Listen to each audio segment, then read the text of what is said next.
I'll stop with the whole transaction unstable.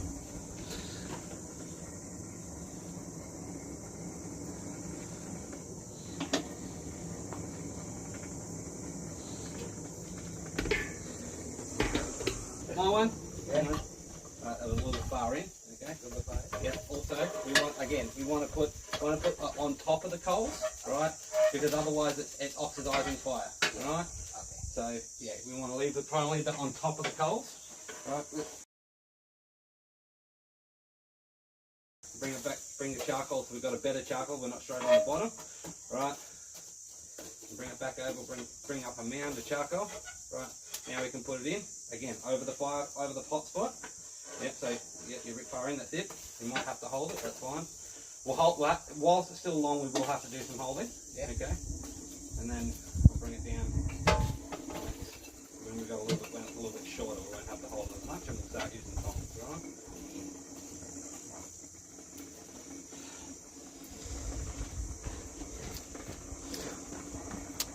So, to the people that are watching, this is Wilson. This is the gentleman that I work with. He was also he's coming out to, if I go into the circle of death a couple of times, it's just because I'm a little this is so that the reception might be just a touch better, but yeah.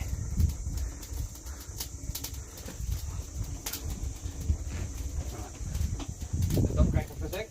So what we're doing now is we're working on this very tip. So if you come just come around the side of the anvil.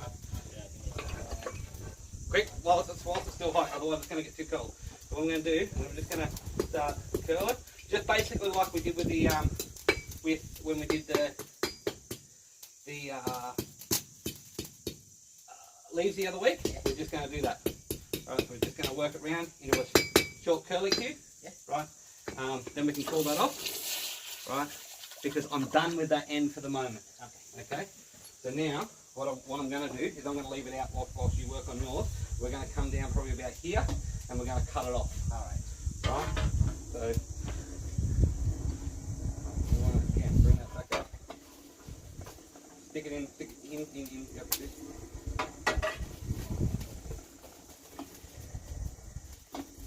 Right, you just want to give yourself a little window to see the tip. Right, it should be in there, but you should just be able to see. You steel, yep. You want to have that charcoal around it because the heat brings it up, but by having the charcoal around it, that's what absorbs it, like burns the oxygen. So you don't want to burn, you don't want the oxygen in the steel to burn. That's what causes, like the scale, causes all this stuff. This stuff's basically rust, right? It's oxidized steel, all right? My hammer. Yep. Yep. So just round it out. And that's it, good job. Now bring it back over the anvil, yep. So hammer back towards you, yep. Hammer back towards you. Okay, so you've got to hammer back towards you to get it curled, yep. Okay, yeah. And then once it starts curling over, then you can start hammering down, right, and raising the bar, alright?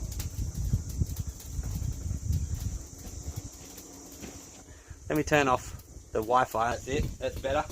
Right, cool. Alright, so now cool it off. That's it. Yep. Okay, so now what we're gonna do, like I said, so we're gonna stick it into a forge, probably about here. Right? Yep, so we want to probably come in from this side because that way we can actually get it through. Right, yep. I'm gonna bring again the coals over it. Alright. I'm just gonna get them nice and hot. Cut them off. Okay. Right. Again, I'll work mine first so you can see what we're doing. Yep. See how it's done. I'll let you work yours.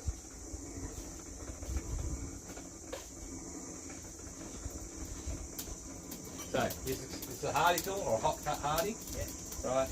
This is what we use for cutting off. Yeah. Now, I call it a hot cut hardy because basically this is the hardy hole, yeah. Right? So any tooling that we put in that is technically a hardy tool. This is for cutting off, right? Because of the angle, right, it's for cutting off while things are hot. Yeah. If it had a blunter angle, right, that's a cold cut. The blunter angle has a cold cut because it's for cutting cold steel. This is for cutting hot steel, and because it goes in the hardy hole, therefore hot cut hard. Hot cut hard. Yeah. Hot cut, cutting hot things. Cold cut, cold things. Yeah. So I'm giving Wilson a bit of a lesson. Wilson, wave at the camera. Giving Wilson a bit of a lesson. We learn it. He might end up becoming my quote-unquote apprentice at some stage. Yes. Hoping for it. Working towards it. We'll see how it goes. Now, that's good. Alright, so I'm going to do, just bring it over the hardy. Right, figure out where we want to cut it off. Right, one solid whack, and then we're going to find that thing again. So we want to, every time, see how I'm getting lighter with the strikes? Yeah. Right? Because I just want to bring it to the point where it's nearly cut through. So it's nearly cut through now. I'll grab a pair of tongs. Grab it. Hopefully I've had a good hold. Right. And then we're going to break it off. Right. So now pull this off because I'll put this probably just down here because we're going to use it again. Right. Helpful if I didn't drop it. I'm going to grab a better pair of tongs because this isn't a great pair of tongs to actually work this stuff because it's flat. Right. This is great for doing other things, but because it's flat, it's not great for holding on to. See how this has grooves in it? Yep. So it means that when I grab, right, those grooves are going to help it from not move around and turn so much. Yep. Right, it's actually going to give us a better grip. Right, so I'm going to put this just on the side of the fire at the moment while we crank this up, and you can work. Is this in the right area? Yeah. Or are we burning in? No, you're doing right. Yeah. Yep. Right, so just heat yours up a little bit more so you can bring it out and do the same thing. Right, we're just going to cut it off. The hotter it is, the easier it's going to cut. Right? Yeah. Yeah.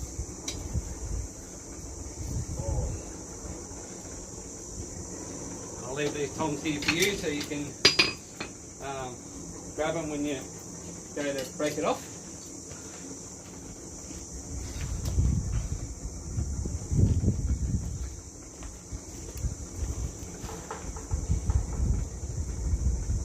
So a bit of evening entertainment for you, those of you that are in the US. For those of you that are in Australia that just want to watch, that's fine.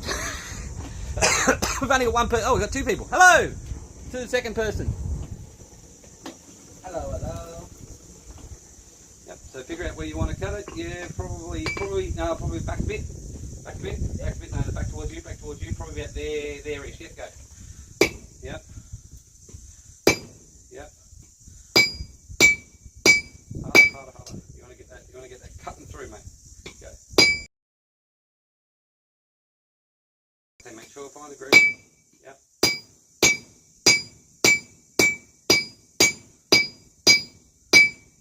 That's probably true enough. Grab the tongs. Yep. Yep. Snap it off. That's it. Right, now cool off the long piece. Yep. You don't want to go stepping on something that's red hot. Yeah. That's why we cool it off. Right. Now, put that on the anvil. Put that on the anvil. Right. You want to twist. You want to move around, manipulate it with a hammer, so you can grab the end of it. That's right. Ooh. Yep. Because now we're sticking that side into the forge. Okay. I didn't hit it a little bit on the corner. I can tell. That's all right. Okay. So before you go doing putting that in, grab that. Grab yours. Just pull out for a sec. We want to fix up the fire. Right. Break down some of these bits. Get it prepped. Right. Because now they're starting to break down. Now we can actually stick the ends into the fire. Okay. Right. So now you just get to stick it in. Yep. Put mine in. Same thing. Yep.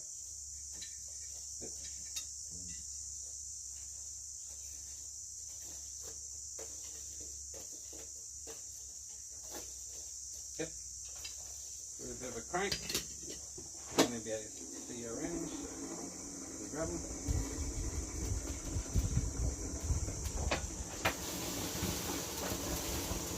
too fast, too fast. They're only thin pieces of steel, remember? Oh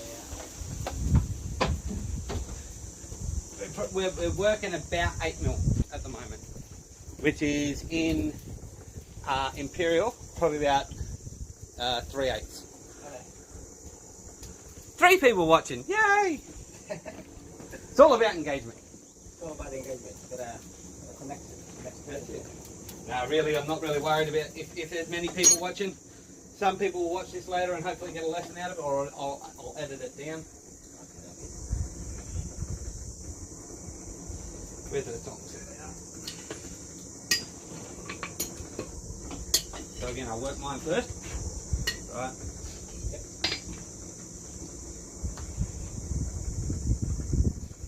Not quite yet.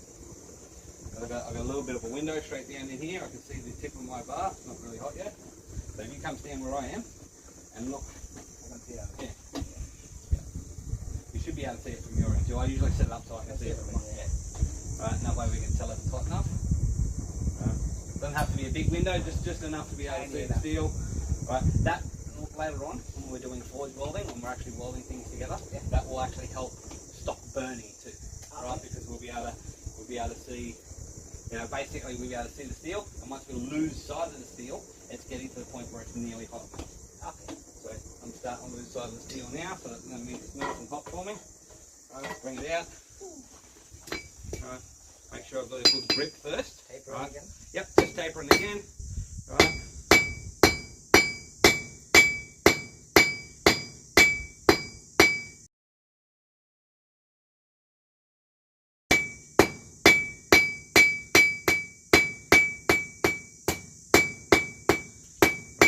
Because I'm used to it, I'm actually doing all this in one heat, getting to the round paint and all in one heat.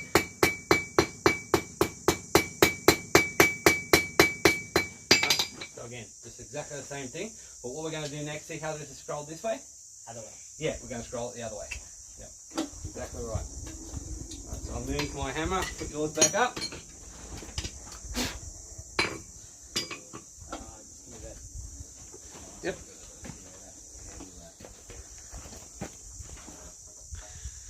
We do have 6 watching. No worries there, Paul. Thanks for joining us anyway. You have a great day.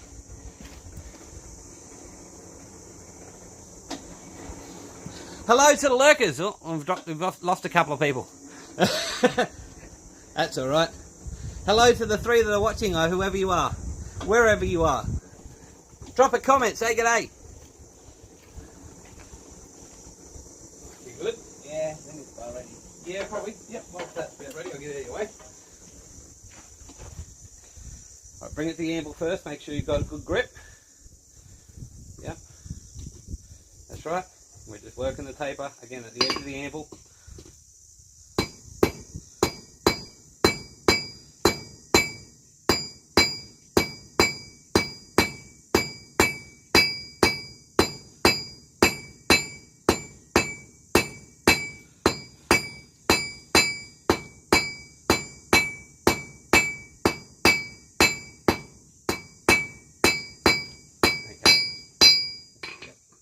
Alright, so while that's back in, before you start cranking again, right, we'll fix up that fire.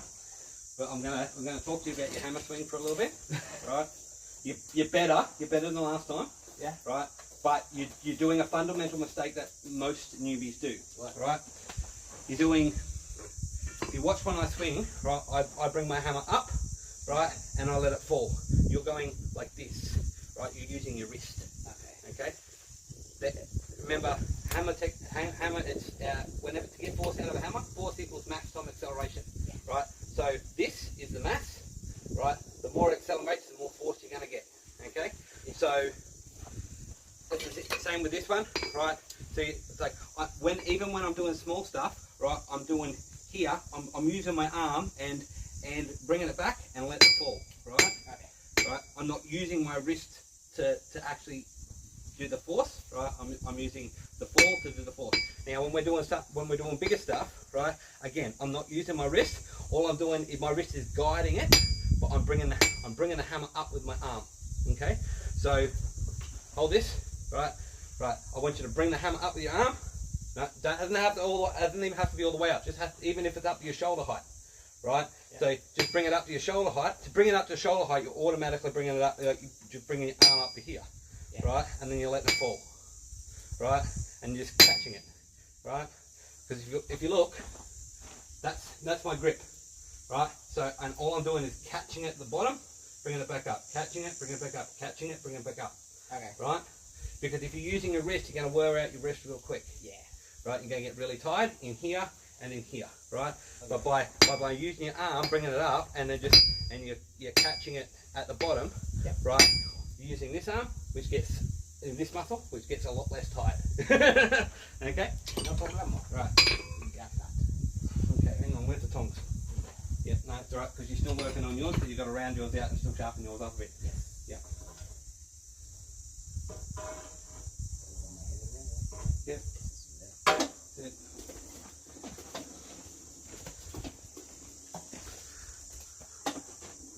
Oh, we got no one watching now. That's all right.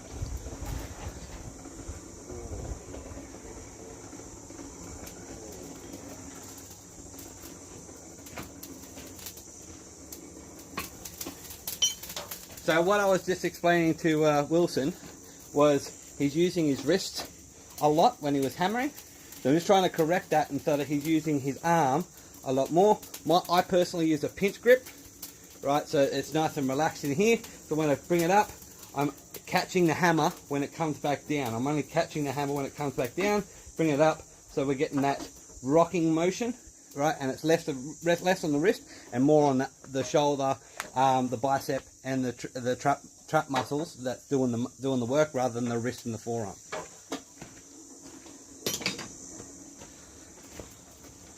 If there's anyone watching that actually... No, there's not. Alright, well, it happens. We don't need anybody watching. No, we don't need anyone watching.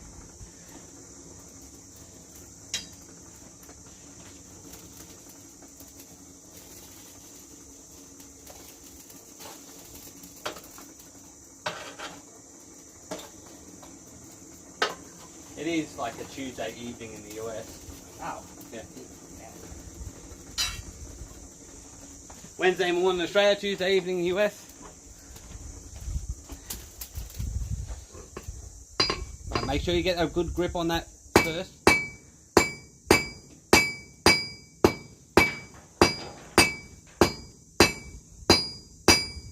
Better.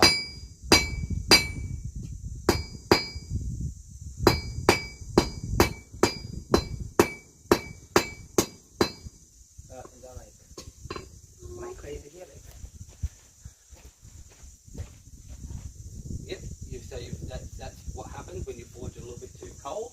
It's starting to sweat. Right? That's alright. We can do one of two things. We can just forge it back in. Well, first of all, scrape it off to see if it's just scale. Right. So that's something that happens when you forge it too cold. Right? It starts to split. Okay. Right? Now that could have been from where you cut it.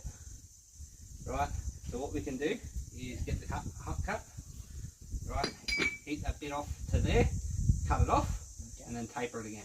Okay. Right, this is mistakes that happen. That's why, like, particularly you keep an eye on where your cuts happen, because you know how you had that double strike on the cut. That's probably what's happened to it. Okay. Right, you create what's called a cold shut. Right, and whether it's in mild steel or in high carbon steel, things are more likely to split or crack where you create a cold shut. Okay.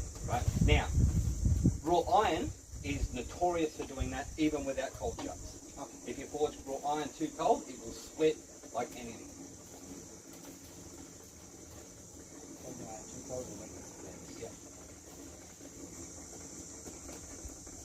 So basically, that's why when we start to get down to black heat, right, where it's lost its red, right, where we do planishing rather than forging. So we're not changing the shape. We're just taking those bumps out of it, right? Because forging at black heat will cause splitting. Okay.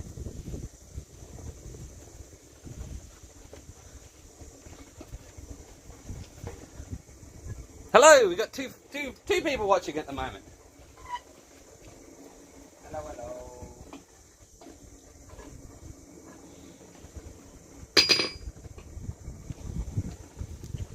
Okay, that's hot enough, that's hot enough. Bring it over. Now you want to cut just past where that those splits are, yep.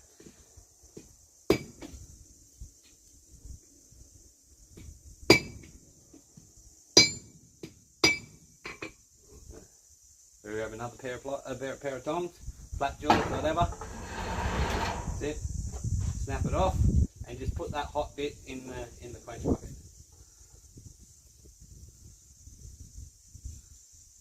Yep. No. Just put that hot bit in the quench bucket. Yep, that's fine. Hang the tongs back up. You don't need to call off what you're working on because you're going to stick it back in the fire to heat up again. You know? Bring it out again. I'll bring it on, John B. G'day, Kenny and Shesky. Hello, Shesky. So, Kenny and Shesky, the gentleman currently working at the forge with the dreadlocks, is Wilson. So Wilson is a... You've really wanted to give blacksmithing a go for a long time. So, so basically, I've got him out doing some lessons. He might end up becoming an apprentice, quote unquote, of mine. Not that I, didn't necessarily deserve to have an apprentice, but yeah. So at the moment we're just working on hooks. He came out a few weeks ago and worked on some leaves and stuff like that. But now we're working into some of the basics.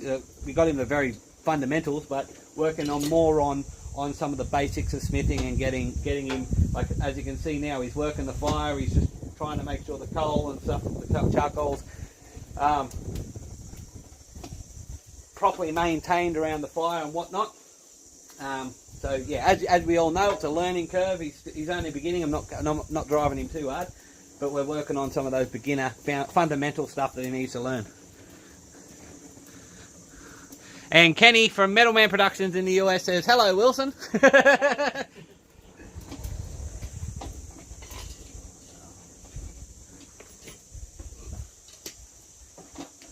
So Wilson eventually wants to get into armor making. He wants to actually make, actual armor. That's what interests him. But as we all know, it doesn't matter if it's knife making or general smithing or whatnot. It all starts off with the fundamentals, and that's what we're working on now. We're getting those fundamentals done. Right. So see how you're working that tip. Why is it splitting? Right. Because I don't it is splitting. Yeah, I don't understand that. Right, probably because you work in the tip, right? You're flattening it, and then flattening it, and then flattening it, and then flattening it. You're making it weak, right? Okay. When we're working down to a tip, we need to work. That's why when we bring it to the edge of the anvil, right? So what we've got to do, right, is we've got to work here. Yeah, and when we get the tip, we're not doing so much full swings as we're doing small to bring it down.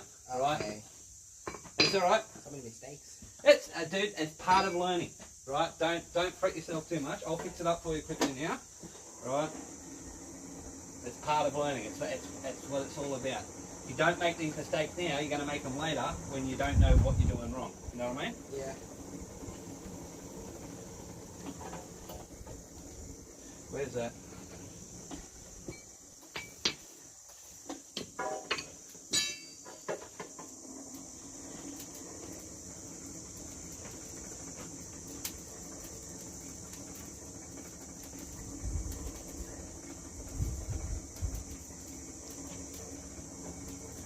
Another thing that can happen, right, that causes splitting is overheating the steel.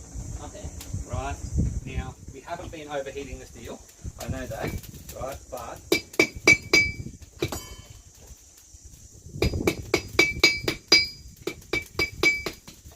where's that extra?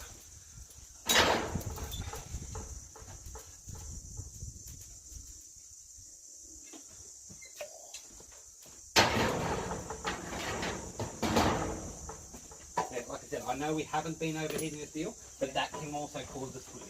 Okay? Yeah.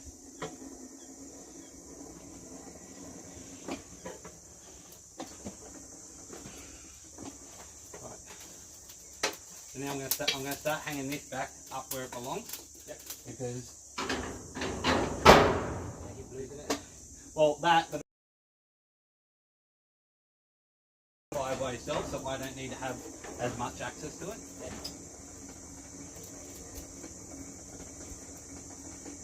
So I'll work this last tip for you, and just to show you what I mean, okay? Oh, good.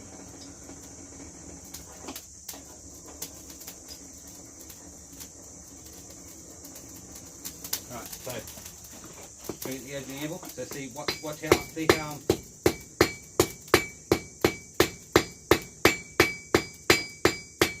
nice light taps.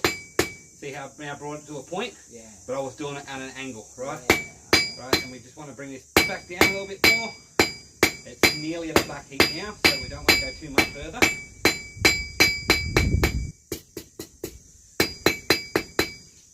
Right. So now we've got that taper. Right? Okay. Right. So now I'll put it back in the, I'll give it back to you, put it back in the fire so you round it out.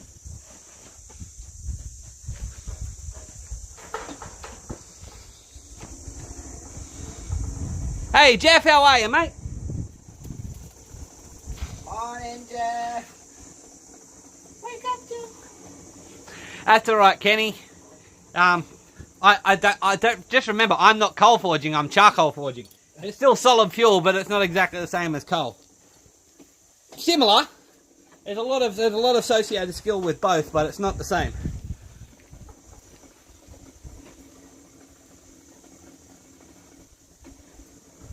I mean, I do have a gas forge just off the side here. I know you generally use gas there, Kenny. Right, so that's probably hot enough. Yep.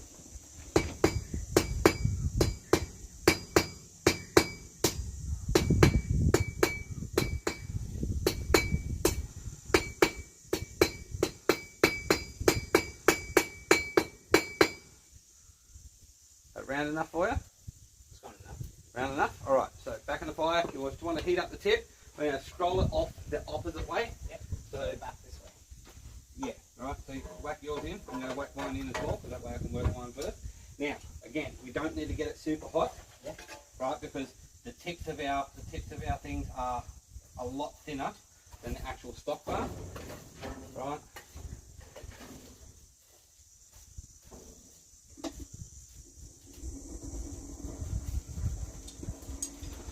There's that one. There it is.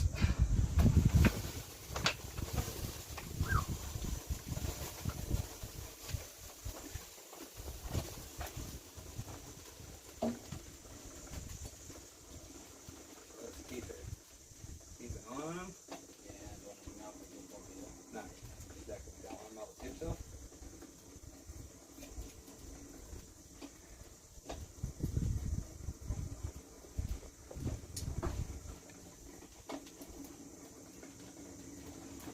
A little bit off the mark. Right, mine's probably ready. Right, again, let's quickly grab your hammer. I want to get a good hold of this. Right, so see how it took so long to get a hold on it? Yep. Right, which means it's now too cold. So that's why you gotta work fast, right? When we're working with a thin cross section, you've got to work fast, right? And that was actually yours, not mine. So.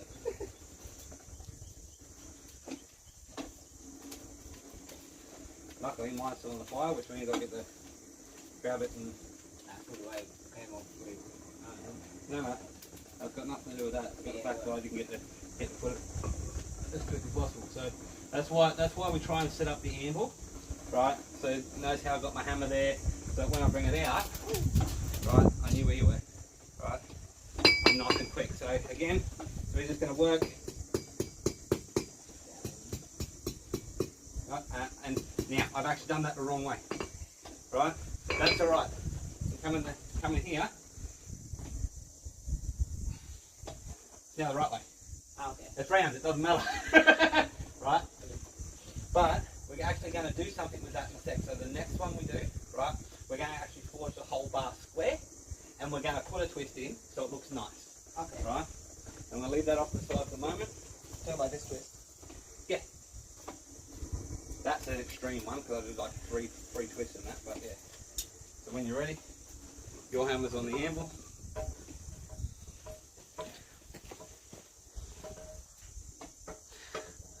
That's good. That's good, Jeff.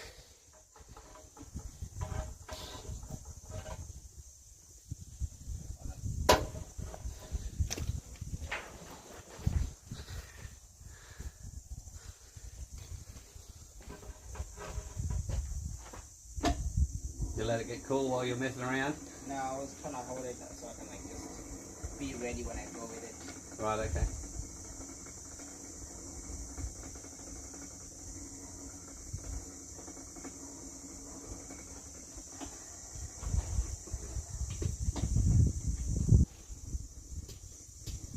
Yeah. Bring it up.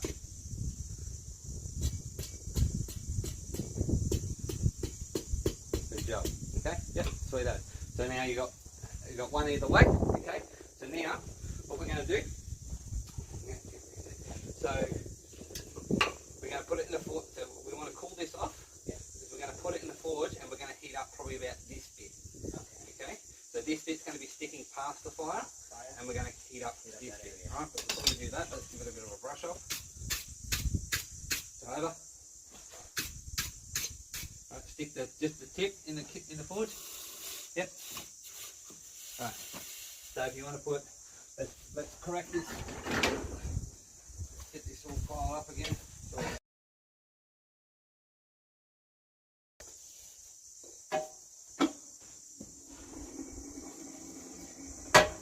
Stick it through. Yep. Stick mine through as well. Doesn't matter which one goes in, it doesn't really care.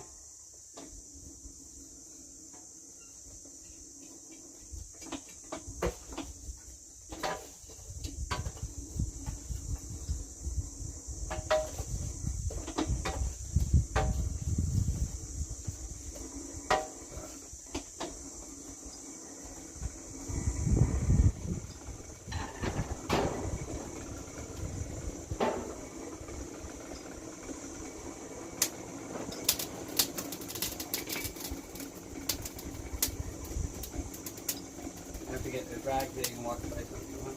Oh yeah.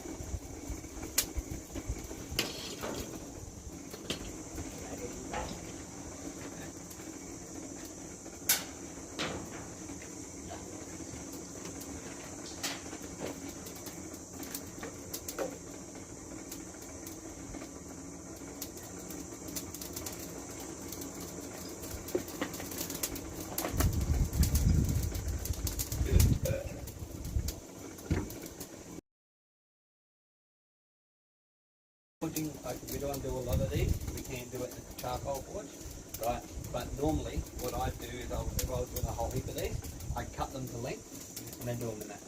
Okay. Because I can leave, 6 or 7 bars, they're not going to get burnt in that, they're going to get the temperature but they're not going to get burnt. Okay. So I can leave them in there, get them hot, take one out, heat it up, put it back in. You take the next one out, heat it, bent, forge it, put it back in. And I can work So constantly. you can keep them warm, well, the right temperature, but not. Yeah, Okay. but not burn them. Whereas you keep the oxygen of this, it's going to burn them, right? So gas is you have a less. It's harder to weld in gas, right? But it's got a less chance of burning because the gas burns. If you've got them set right, the gas gets rid of all the oxygen in the forge Okay. first. Now, which one was mine? On the right side. Which one's right? This one, this side? Yeah, the one over there. On that side. Okay. Where's Should be actually no, left side. left Out side? side, out Yeah. side. I thought it was. Yeah. Right, so out on the outside, yep, I'll show you what I'm doing next. Right. Grab it. Right. Pull off the tip. Right. So what we're going to do, we're going to decide which way we want the actual hook to go. Right.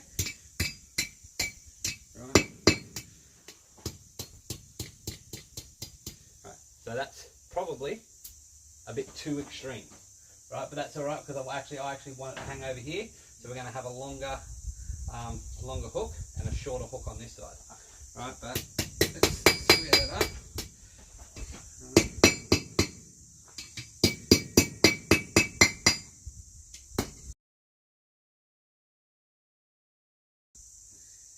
Spot the mistake.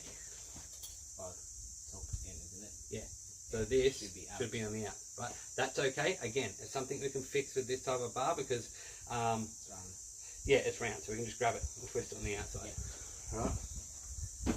So that's okay. Right. So I'll just leave that there for the moment. Right. Let you heat up yours. Right.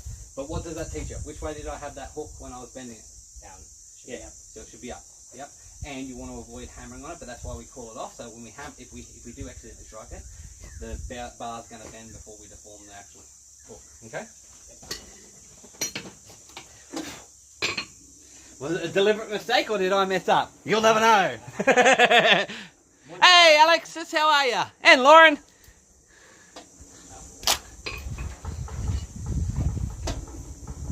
And I just stepped on me. Oh well. Everyone, this is Wilson. Wilson's a student I've got out with me today. We're making some air hooks at the moment.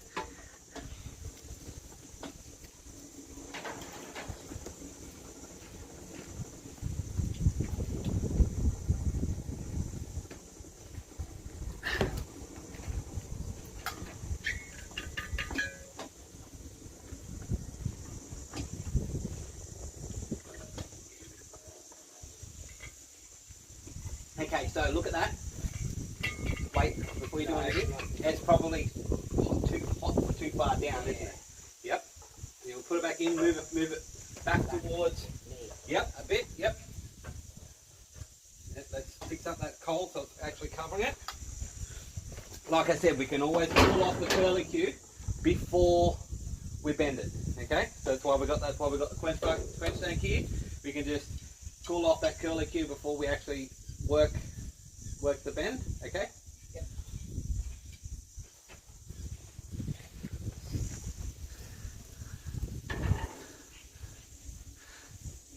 Hello, Matthew from the Falkland Islands.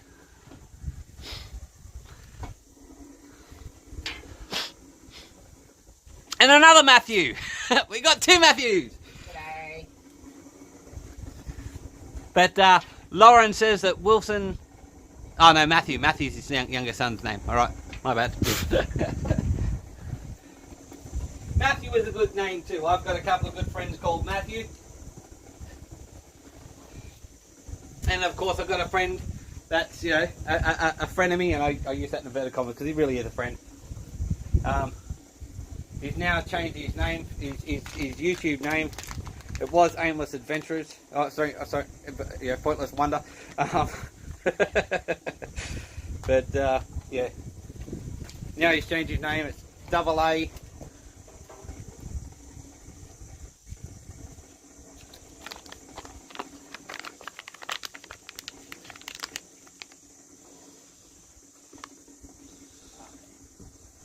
D-guard, what D-guard?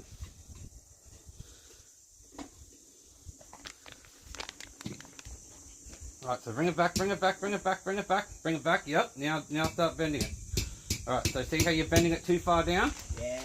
Right. Yep, so flatten her up, yep, go, before it loses heat. That's right, we've still got a very dull red. Put it back in, bring that heat back to more towards the curlicue.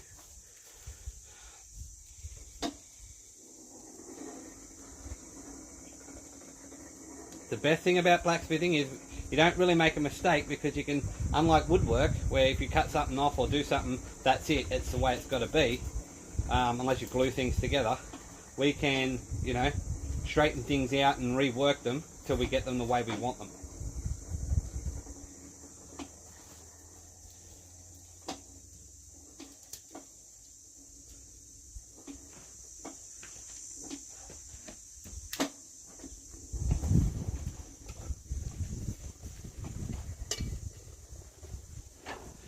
It. Right tool for the right job. Oh, Kenny did the D-guard Bowie. Alright, too easy.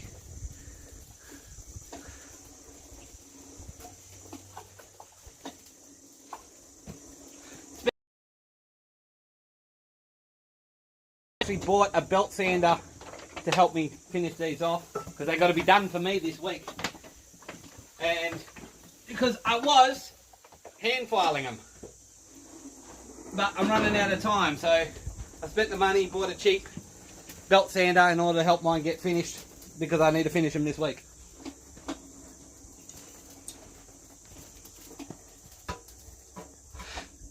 I'm on charcoal, Matthew. I live in the Northern Territory of Australia. Trying to get blacksmithing coal or blacksmithing coke here is next to impossible. I could get it, but I'd be paying more than it's worth for it. So I generally make my own charcoal normally, but at the moment I'm just buying it. So yeah, that's it. Now you can turn it upside down and hook it back around and bend towards you. So put the bar underneath. Right, and then hammer towards you, yep. And bring your hand back up. Yep, that's it. Good job. Good, okay. Take it off, have a look at it. What do you think of that? Woo! Yeah. Like it. Okay, so now you want to put it on the anvil, grab the hook end. So grab it, yeah, by the actual hook. Yep, because we want to stick it through and work the other side now. Hey. I like it. Mm-hmm. Bring yours into it. Back mine in. Yeah, look, Lauren, there's benefits. Now, a lot of blacksmithing books don't talk about. They talk about how charcoal can be better and all that type of thing. Charcoal is better in some respects, and it's not as good in other respects to coal. It's better in the respects of there's no slag in it. So any slag actually comes from the steel or whatnot, or the iron. If you melt it or whatnot, there's no slag in it. There is it's cleaner. There's no sulfur or phosphorus or anything in charcoal, and whatnot. The cons to it are that you go through 2 to 3 times more charcoal than you will in weight than you will coal. Reason being is because charcoal burns faster. It's not as energy dense. It's not as dense as coal or coke. So you're going to burn through charcoal faster than you're going to burn through coal. Also, another advantage is if you stop cranking with charcoal. Whoops. I've got an alarm going off. Just Pick up Sam and Ellie. Right. Yeah. So another disadvantage of charcoal is if you actually have to put it out. If you stop working, you've got to put charcoal out. Otherwise, it will smolder down to ash. Whereas coke, generally, if you can put it out, but you don't necessarily have to make sure it's completely extinguished. Because if you don't have air going through coke or coal, it won't burn. Whereas you know, charcoal's happy to smoulder until it's all ash. Again, that's another benefit to charcoal. Is once it's burnt, it's ash. And so you get this, you turn it into lye and all, fertilizer, all that type of stuff. Where you've got clinker and all sorts of impurities when you use coal. So there are pros and cons to both fuels. I've personally never actually used coal, so I can't attain to what it's like to work with, and I won't even claim to. Go ahead. Yep. So you want to turn it up. Yep. And bend it the other way. Good job. Yep. So right at the end, start at the end, start at the end, start at the end, at the end, start at the end. Pull it back towards you and bend it towards with the end. Yep. That way. Yep.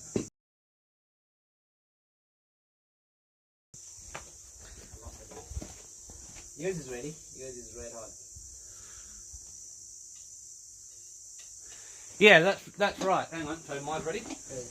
Alright. Yep, okay. So come over and watch me. Yep. Right. So see how that's hot? So I just want to cool off the tip. Right. I want to grab it nice and firmly. And I'm going to start at the end and work it. Right, and then I'm going to come back. I want to have a nice good hold on it because it's going to want to fly off of me if I don't. Right. Okay, so now I'm going to heat up the ends and just twist those the right way around. Right? So I'll leave it off the side at the moment while you get yours going. I'll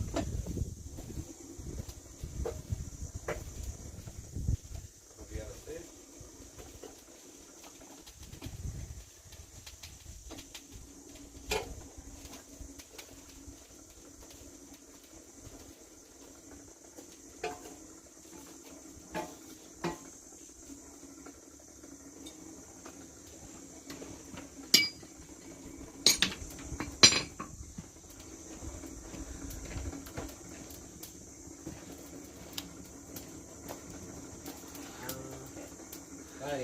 Got it. And then.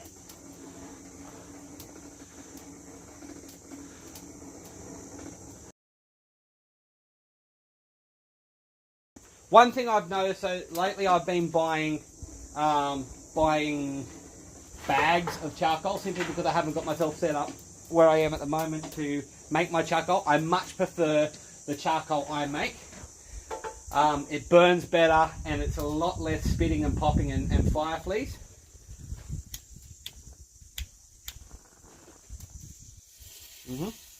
Good job. Yep. So remember, bring it nice and close to you, start at the tip and then work around. Yep. Yep. That's the way. Good job. Now flip it over. Yep. Turn it up. Yep. Bring it underneath and work back towards you. Yep. As you raise up the bottom. That's it. That's it. That's it. That's it. That's it. Good job. Now take the anvil and flatten her out. So turn it upside down. Turn it up the other way. The other way. The other way. Yep. Now flatten it that way. That's the way.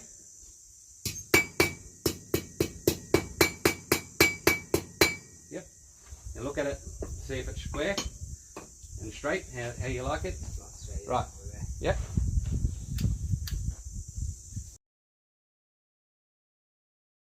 Just the middle and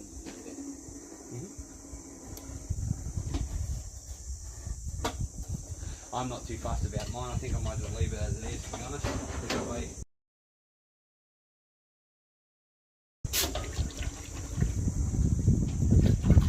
But this is just a utility hook for hanging on the wall anyway, so that'll just... Whereas you're taking your one home, so... yeah. You want it to look nice. We'll blacken her up in a minute. Once you get it all straightened out. But yeah, so... Hey, Trail Dust, hey Dog Bone, how are you? Yeah, so in the new book I'm writing, The Blacksmith Companion, I'll have a bit on charcoal, a bit on coal. The coal bit will be just taken from the historical books. I've, like I said, never worked it. And the charcoal bit will actually be written from personal experience. And yeah, so that's a wonderful thing. I've already got about 4 or 5 different plans on how to build different forges and bellows and blowers. So it's all going well. And some of that we'll actually put into practice because, of course, when I'm finished building my new workshop, I've got to build myself a forge, but we're also I'm gonna get, provided he stays with me for long enough, I'm gonna get Wilson to assist me in building a forge for him. Yep, so look at it first, figure out what you're going to do. Yep. Yep, okay. You want to smack it and then look at it and make sure you're not bending it too far. Yeah? That's right. So just gentle, yep. Look at it again. Straighten out. Yep, okay. Right, so don't cool it off. Yep. We want to let it get to a black heat. Right, which it's nearly at. Give it a brush off.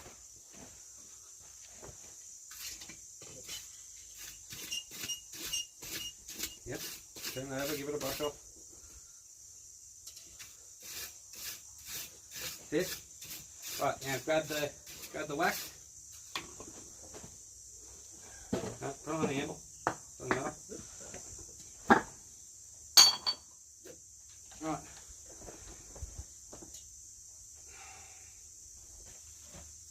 You don't have to do it on the anvil. Pick it up and do it off the anvil. Yeah. So that way, see how it's dripping on the anvil. So yeah, that's it. You want to keep doing that until it stops smoking and starts turning black. If it's smoking, it's probably a little bit too hot. Yeah. Smells wonderful, doesn't it? Actually, that's a bit bad. That smells so good. Yeah. It's like a burning little tree sap. It's nice. Yeah. Well, it's beeswax, and it does technically have tree sap in it because it's got actual pine turpentine, Okay. gum turpentine, and it's got linseed oil. Yep. So see how it's black now? Yeah. Yep. So now just find somewhere to hang it while it cools off. You can even hang it on the side of the forge, but it might get a little bit. Yep.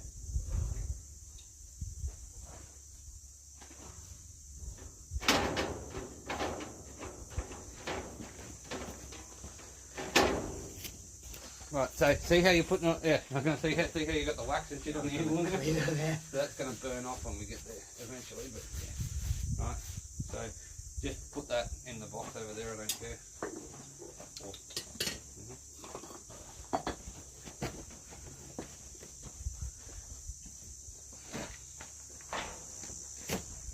Right, so that was lesson 1, making a hook.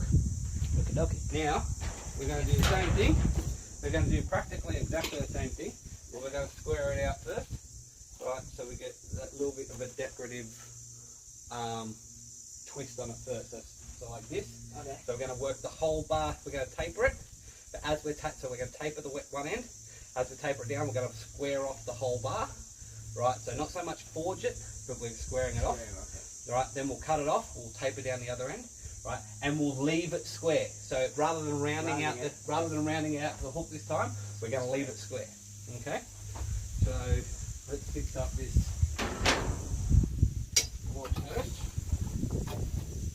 This would be the pointy end and go square. Yeah. Shut it. Okay. Right. We're going to make it a little bit more decorative this time.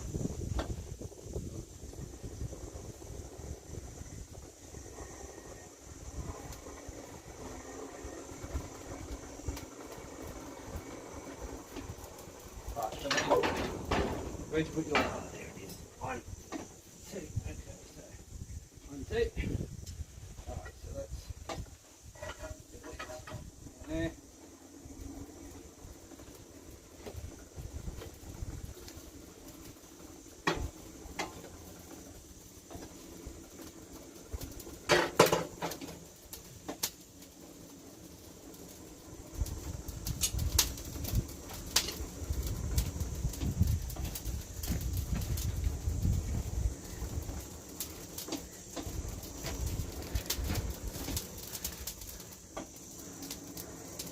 Hey Cyber, how are ya? Who else have I missed? Thanks, Kev.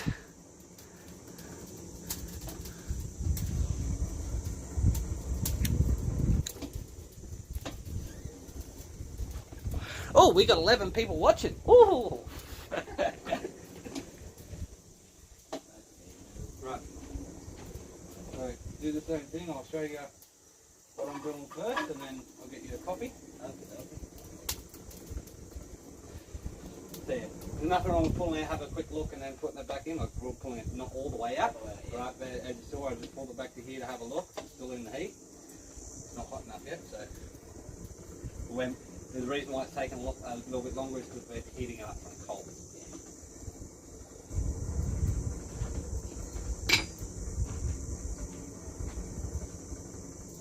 So again, I'm going to work the taper first, right, and then I'm going to work backwards to square it out. Okay. Elongate again, just working this. Yeah, so we're still making the taper, so that will make it longer, right, but then the rest of it we're squaring out, right, which will of course make it a little bit thinner, because that's what happens. Right, so watching, I'm just going to get to the handle, taper it down again.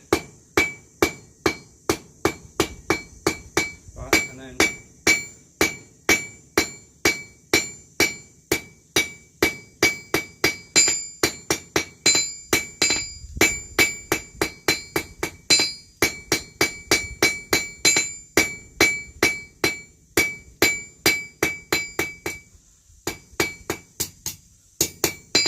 So as you can see, it has brought it a little bit skinnier. Yep. Right, but not much. And all I'm doing is squaring it out. But see how that's square now? Yep. So I'm going to square it all the way back to about here where we want to cut it off. Okay? So I'm going to leave that off the side at the moment and let you get yours, okay?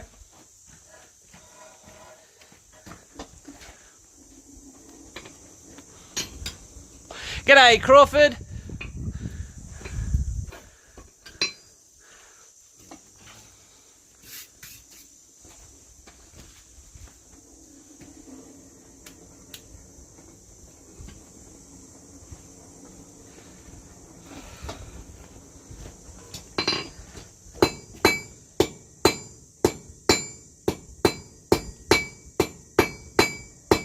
Remember, use your arm, not your wrist. That's better.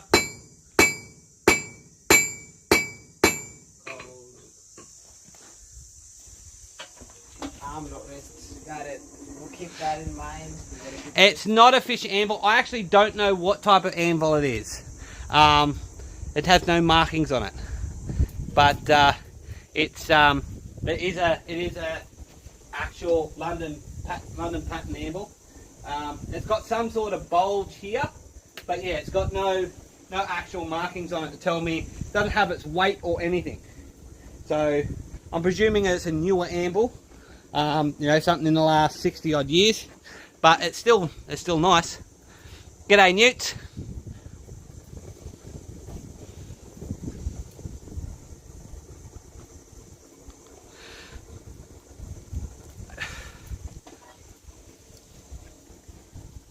It was a rare barn find, well, not really a barn find, but shed find here in the Northern Territory, and it was given to me as my wedding present, so I'm very, very humbled to have it.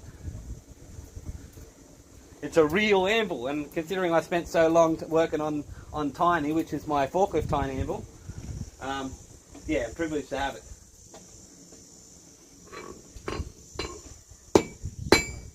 Taper it at the edge of the anvil. Yep, that's it.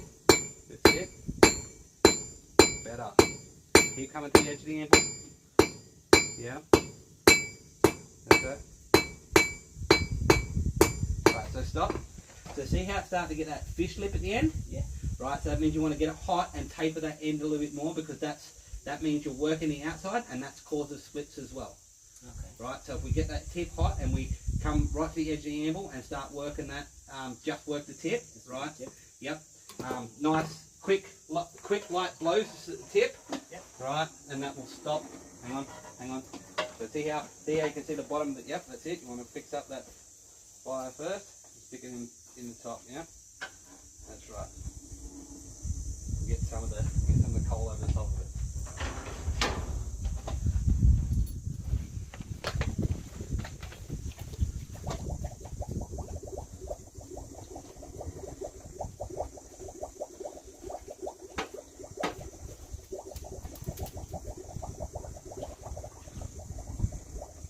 So you guys are seeing my method of teaching at the moment, which is you know, tell, show.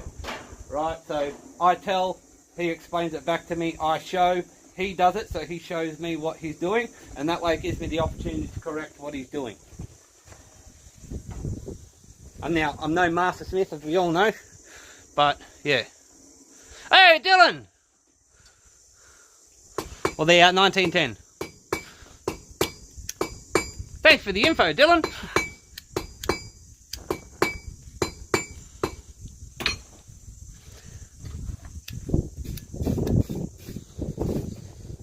So see how the split's gone? Yeah. Right, and that's what we want. So that's fine, that's good. Now we want to take it back and square it out.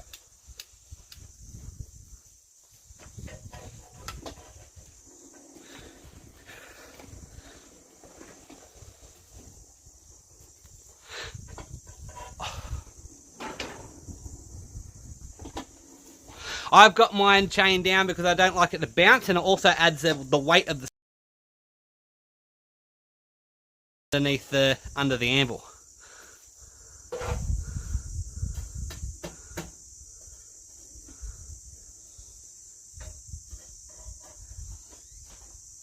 A chip. No, that's just some darkness from some wax that was on there, Alexis.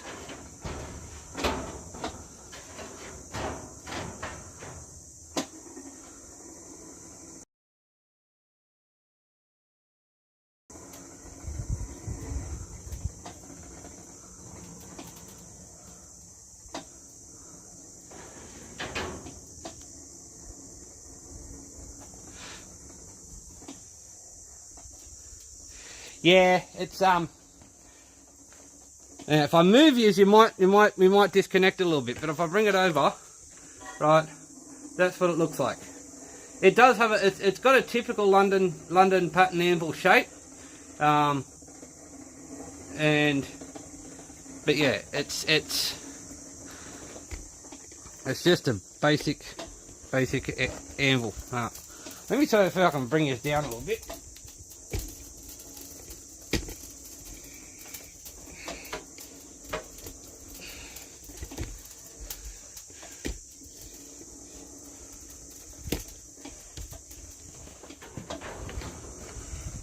That's a little bit better.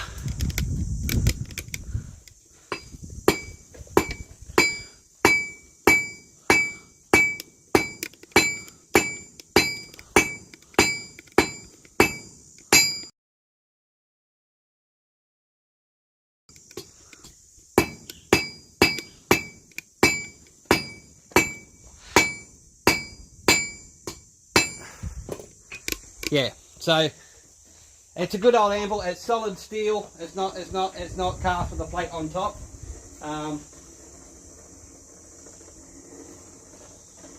It's solid steel from what I can tell anyway. But yeah, no, it's a good anvil, and I'm very grateful. Dylan, like I said, Dylan gave it to me for my wedding present. I'm very grateful to him for it. I love it.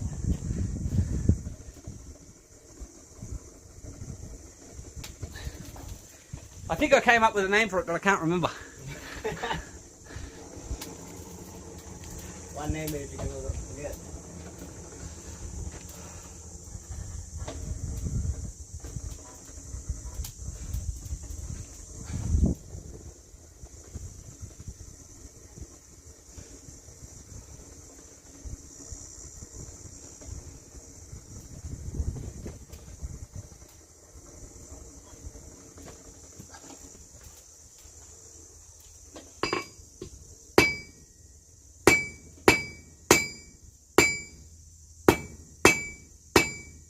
Yep, that's pretty square.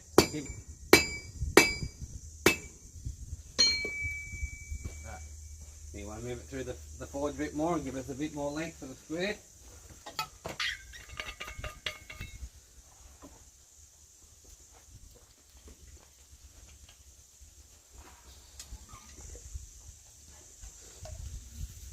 Good job. Getting a bit warm on the handle side, was it? Yeah.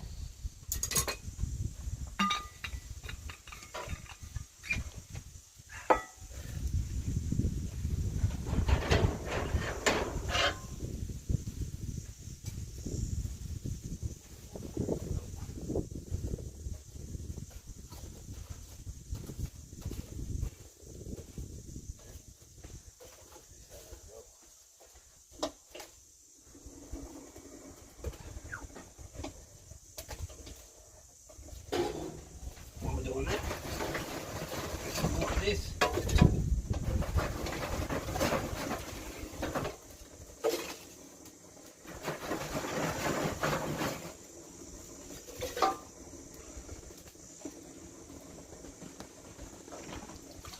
Another reason why I like to make my own is because it's smaller and break it down into smaller pieces. Because these are fairly chunky, and that means they've got to burn before they break down. It's a pain in the butt.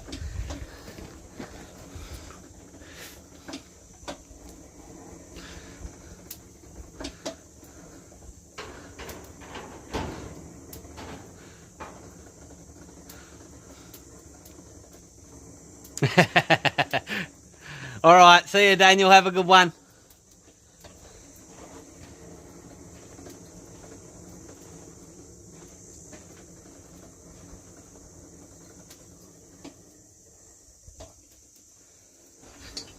You're right, keep eating yours.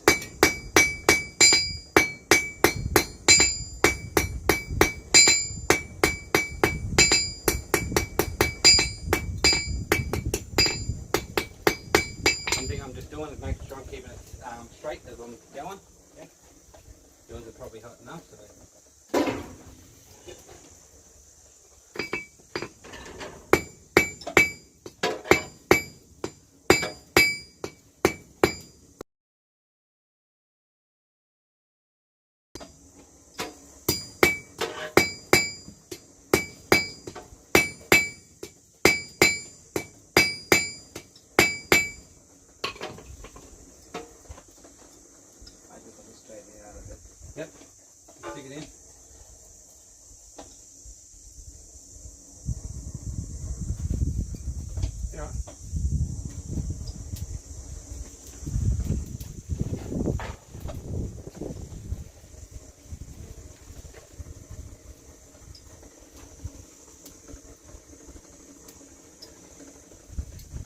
Wilson's reading the comments. So you go read me up. What do they say?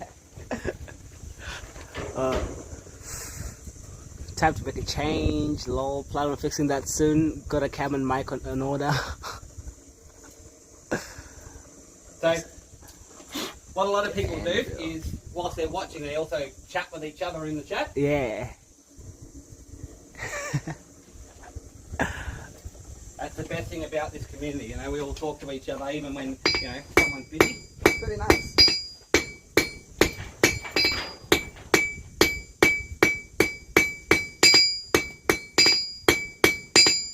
That way, working while someone's still working.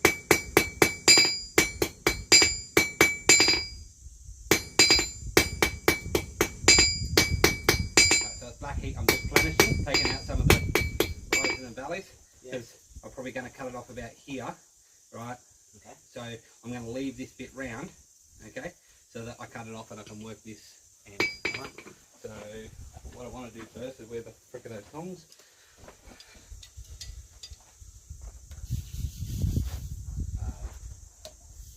You going in? Okay, I'll put one back in a minute. I'll just put it aside the forward for the moment while you work your square. Because otherwise, if I put the hot cut.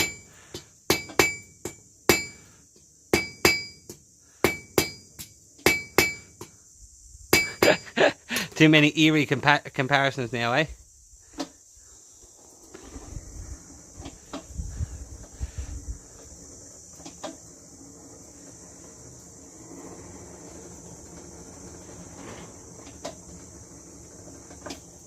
Yeah, look, it is, look, for me, I like my anvil at loose fist height. Like if I make a fist, it's a little bit short.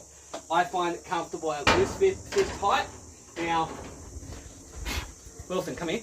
Yeah. Stand beside there, and I want, yeah, so make a fist, right? So it's a little bit high for Wilson. The rule of thumb is it should be about your fist height standing up straight, right? Because once you actually get into a forging stance, which should be about this, if I'm at a forging stance, that's where it is, okay? So when I'm forging, you know, I've got my foot here, you know, I'm forging, so really I'm in this position, right? So it allows me, you know, if I'm swinging proper, you know, I'm at the right height, okay? It's probably a bit too high for him.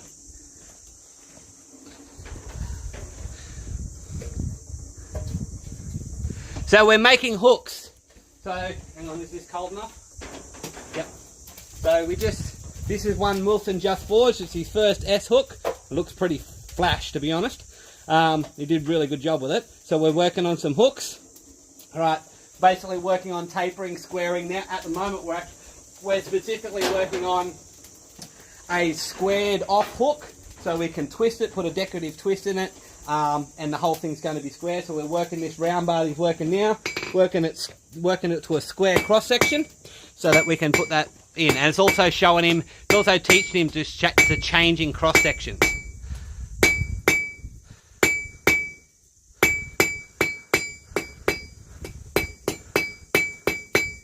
Is this long enough? What do you reckon? Compared to the last one we did? Just a little bit, because the bend, once it bends, it's going to be... Yep. Yeah. That's right. A little bit longer. Right? You can make it a shorter hook if you want to, which will bring down the actual length of this bit. Right? So you can make this bit as long or as short as you want. Right? It depends, really, your hook depends on the three main parts of this bit, and the straight bit. Right? And so bending that, I'm not sure what we're doing with the bending, so I don't want to put too smaller, then I'll be able to do it properly. Yep, no, that's fine. That's fine. Okay. Right. I just like elongate it up to there. Yep, that's fine. Should be fine for that. Good idea. Right, and that's a really good thing to do, right? So when we're working, when we're smithing, right, one thing we want to do is plan ahead. And that's what you're doing right now. So we're thinking, okay, how long do I want this hook? How much do I want to work? Because it's also saving. But if we don't need to, we're not going. You don't want to waste the effort. So we're gonna square off where we need to, right? You're already thinking about that, and then we can cut it off and work the other end, all right?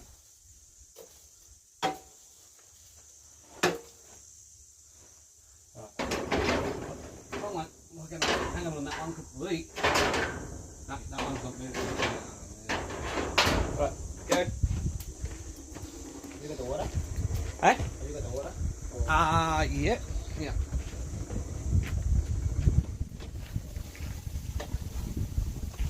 Hang on, I'll be back in a sec, guys. Oh, swipe me face. No, it's not a dirt box forge. This is a rivet forge that my friend Dylan, who was in the comments earlier, found for me about Mount Bundy Station. So this is apparently it's about 100 years old, 120 odd years old, from the early 1900s. Yeah. But I will be making another dirt box forge just for the video worth of it. Let me scroll back up and have a look at the comments. What did I miss?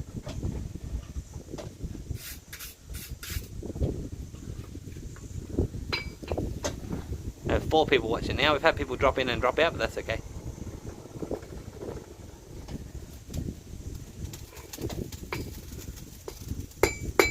Yeah, John, that was a little bit questionable, mate. But anyway. Oh, nothing. Someone in the comments being a little bit questionable.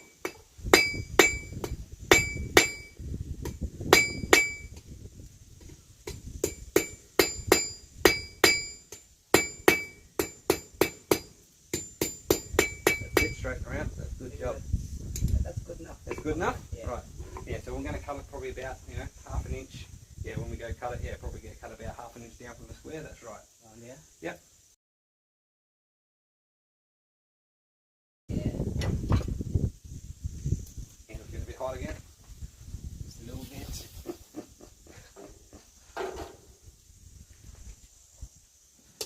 Right, so you want to stick mine through as well. Right, so and yep, stick it all the way through, yep, till about there, yep, so we get it up where we need to cut it.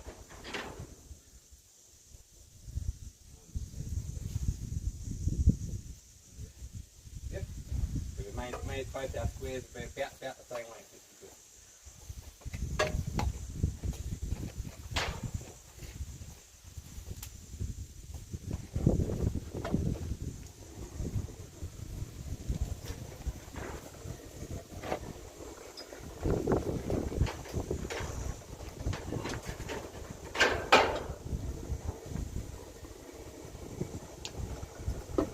Yeah, so like I was saying, Wilson wants to be an armour smith eventually. Yes. But, it all starts off with the basics of forging, which is what he's doing now. And we'll get him, and I don't know anything about armour smithing, but, there's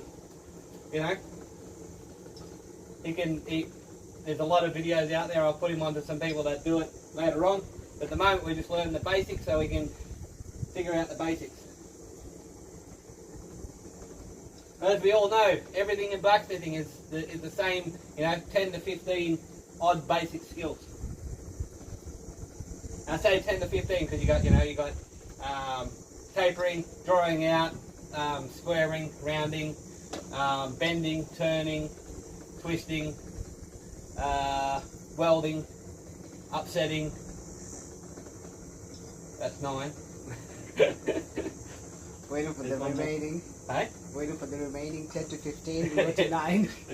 We've got 5 or 6 different types of welds. Ah. Right, so you've got butt welding, jump welding, lat welding, split welding, and these are all fire welds. Okay. Yeah. Right, so that's there. Where's my hammer? There's my hammer. Is that hammer lighter? Slightly, yeah. Yeah. Yeah. Because I could feel when I was using it, it was like a bit lighter to it was a lot lighter actually. Yeah.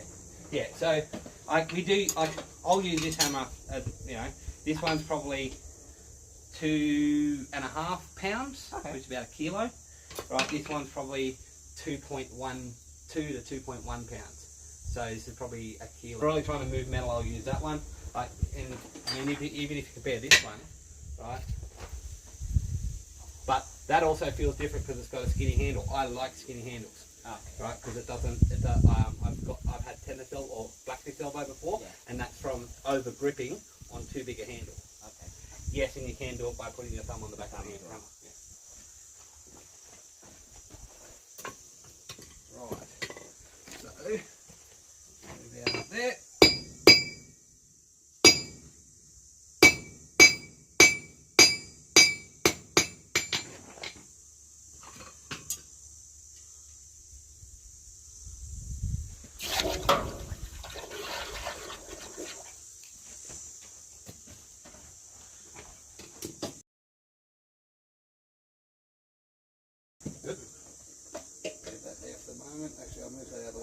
burn yourself when you go grab yours.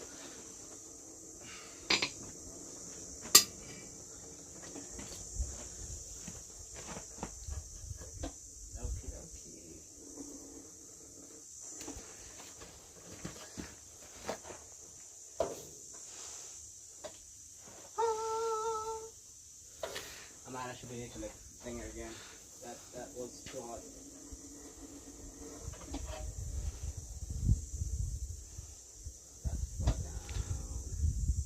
Okay, so where am I? Where am I? That was way too hot. No, so yeah, so Matthew, most of the people here are US because it's evening time for you guys in the US. We've had a couple of people from Australia here, but Dylan's from Australia, for example. But yeah, now we're in Australia. We're in the Northern Territory of Australia here. Yeah, and it is still watch time, so that's true, Alexis. Yeah, so that's right. The cattle station is an Australian word for cattle ranch.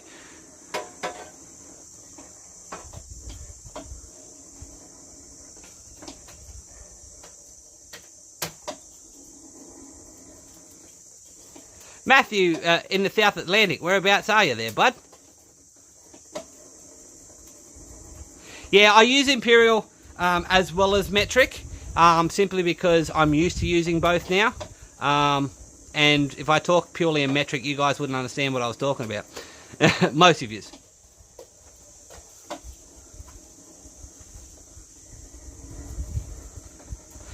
So you're back in Darwin now, Dylan?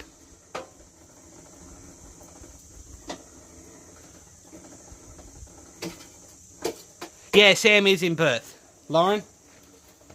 Dylan actually went and seen Sam while he was in Perth. Bastard. No, I'm not jealous of my friends meeting, hanging out with my friends.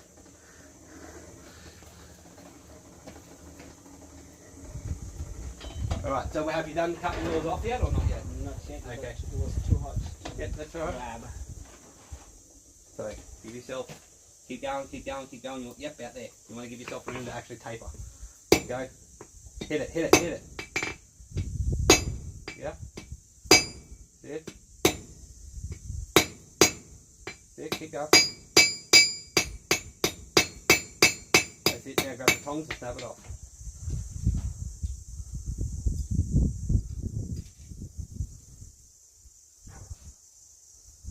Sit, not that bit. Keep that bit in your hand, cool off the other bit. Stick it under the forge so we don't step on it.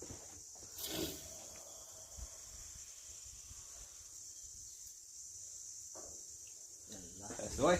Under the forge so we don't step on it. Cool. Alright.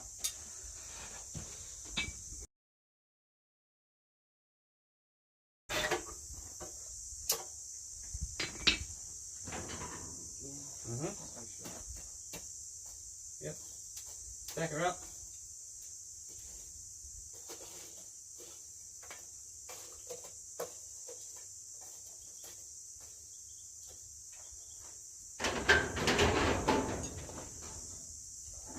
And put the round side in, that's right. Do it for mine too. Thank you.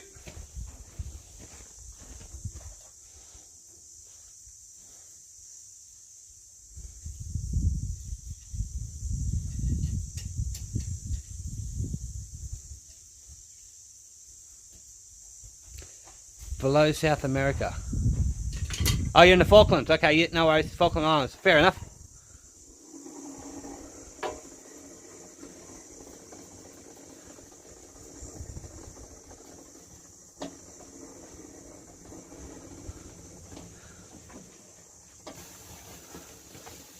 Yay! Dylan's back in Darwin.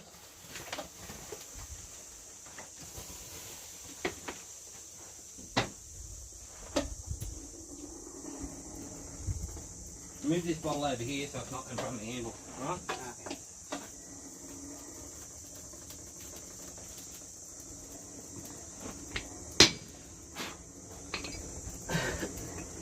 Yeah. I've also got to make a better hot cut. So come here. You see what this hot cut's doing the actual evil? Yeah. Yeah. So we don't want to continue with that. So and make a better hot cut at some stage.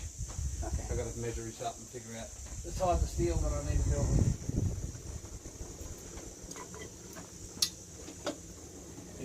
That tool wasn't made for that handle, so this one was mine. That one mine? Yeah. Good looking one. They're both good looking. What are you talking about?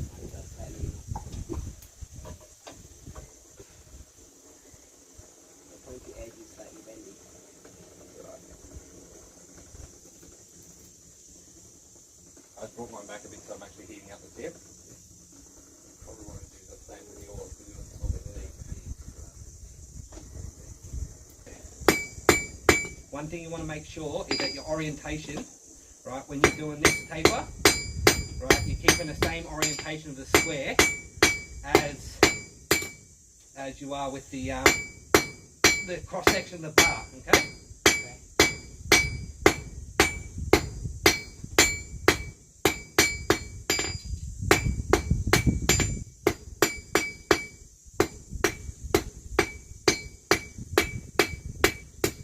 So see how I've kept that same square here and it's square here and it's square here, right? What you don't want to do is have it like so that it goes the square here as off, yeah, okay? You want to keep it all the same square. Now this isn't quite long enough for the one I want, so I'm going to stick it back in and heat it up.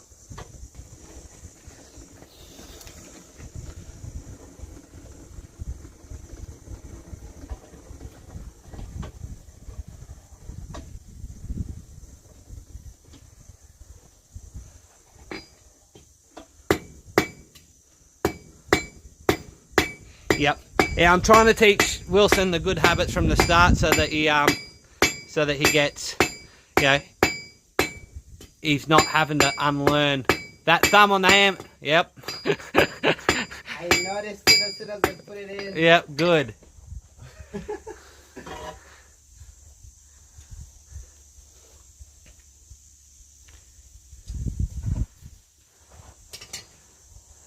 Yeah, I'm trying to teach Wilson good habit from the start so that he doesn't have to unlearn things.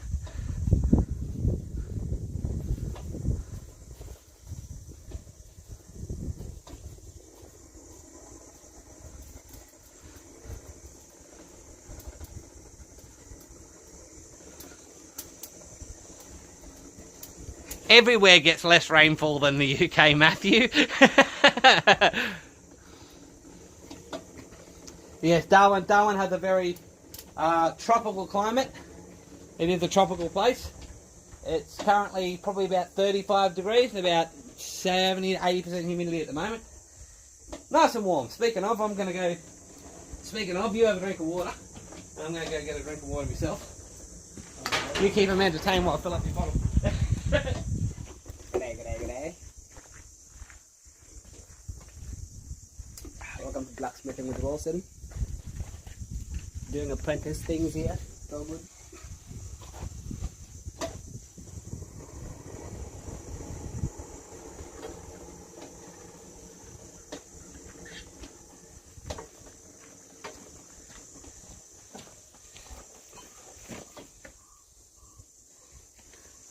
So to give you some information on who Wilson is, he is a workmate of mine.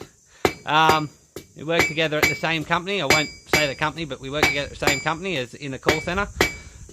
Right, so see how that's starting to rhombozoid? Yeah. Right, you want to turn it up slightly on that. Okay, no, turn it slightly up on that, yeah, and hammer down in that orientation, yep.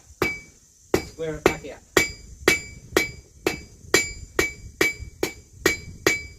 Square. Yeah, so, and he, technically, he's a legal alien. 100%. he's a legal alien. You're originally from Kenya, yeah? Yeah. Yeah. So he's a Kenyan immigrant. Nah, I'm not an immigrant. Not an immigrant? Nah, come on, let's do a visa. So not Student, yeah, but you've immigrated here. Is it really immigrating? Is it traveling here? Well, do you intend on living here? No. No? Where are you going to go? I thought you were here forever. Are you mad, fam? You're going to leave me. Yes! I thought that was it. You were here. You were staying here.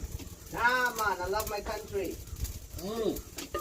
Yo, make sure you So you intend on eventually going back to Kenya. You're just here for the time being, eh? Yeah. I was here with my parents, but they left. Fair enough. You're going to learn this skill off me and take it back to Kenya, become an armourer in Kenya. Yeah. Alright. That's alright. How far? That's Kenya's kind of in the middle, up the top, isn't it? Are you?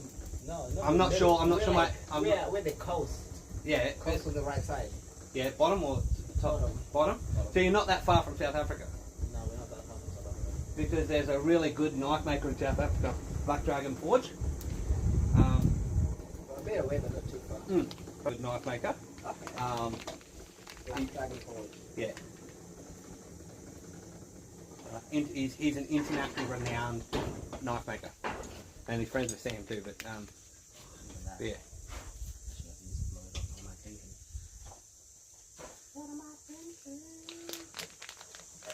Because you can never, like, doesn't matter what, you can never pick up too many skills in this and work with too many smiths.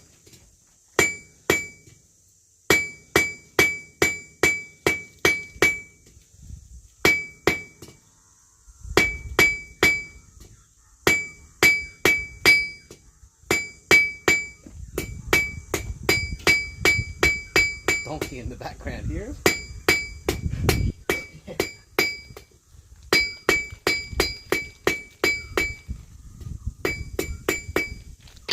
What do you think about that? Like it. You like it? Is it sharp enough for you at the tip? Or you want to make it a bit sharper? I make the tip sharper. Mhm. I think the square. Yeah, the square's fine. If you've done well with the square and the tapering, you just need to make that tip probably a little bit pointier. Yep. You don't wanna do yours.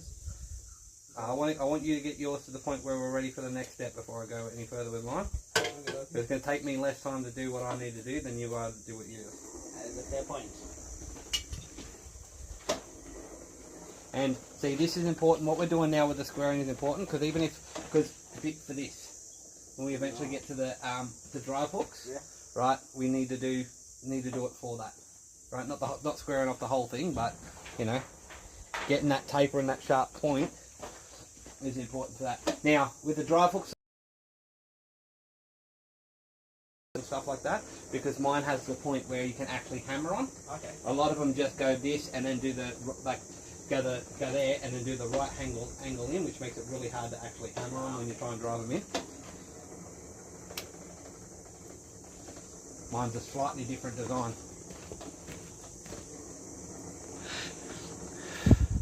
Yeah, George, I'm teaching. So Wilson is a brand new blacksmith, and he's learning. He wants to learn. So you know.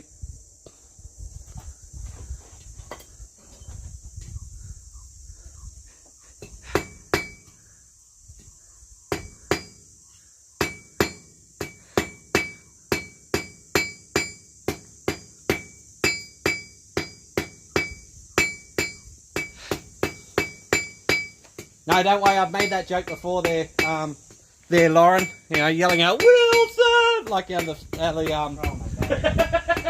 No, another one I get is Sanka Sanka. from Go Running. Oh. Oh, that's funny. You're wrong part of the planet though. You're from Kenya, not from Jamaica. That's what I'm saying. All right. I think that's a great one. Yep. Okay, so now we're going to work on. I'm not gonna do that. I want a bit. Just look at it. No, that's alright, that's fine. Yeah. So, well, that's my one, isn't it? That's the one I just did. Okay, yep, that's fine. Okay, so that's fine. Right, so what I'm going to do, yeah, I got to taper off my handle. It's a little bit flat. So,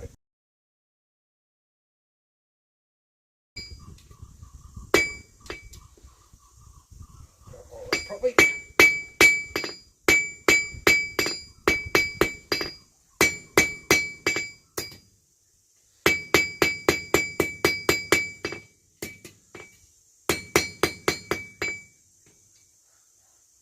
Okay, so I'm going to leave mine sharp. I'm not going to do the, actually no, do you want to do the curly cues on these ones or not?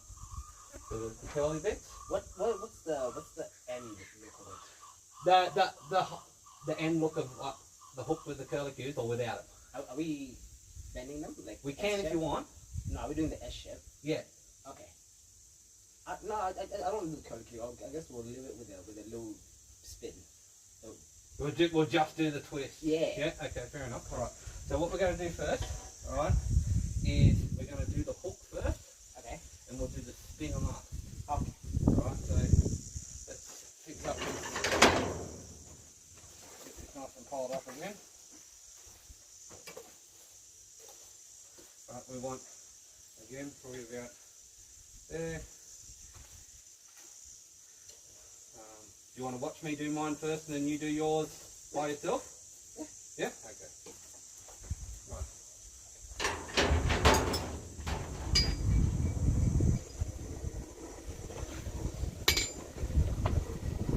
Read the comments if you want. Let's see what they say. Read them out so I can hear them too. We'll send his Eddie Murphy coming to America. Bruh! Damn! Oh, you'll get roasted. Don't worry about that. You dead yet, man? But the egg is safe, bruv. George, that's Jamaica, not Africa. Yeah. You know he's right.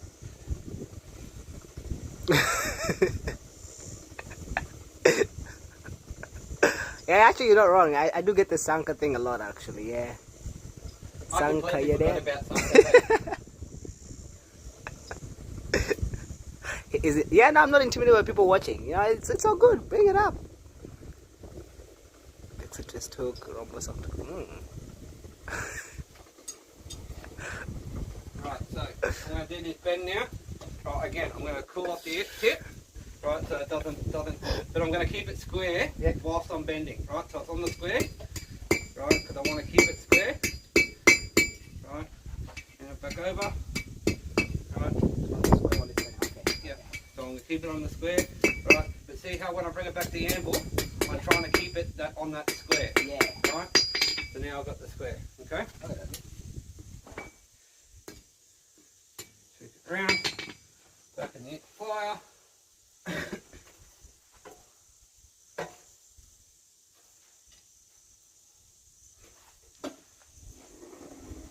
Okay. Yep. I'm liking that. Keep reading it.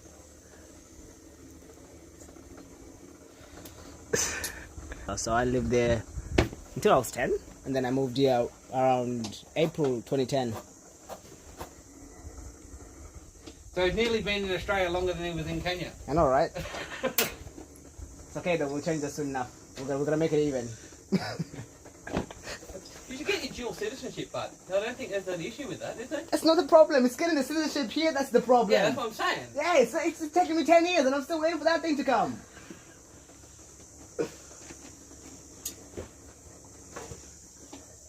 Right, so again, we'll pull off the tip.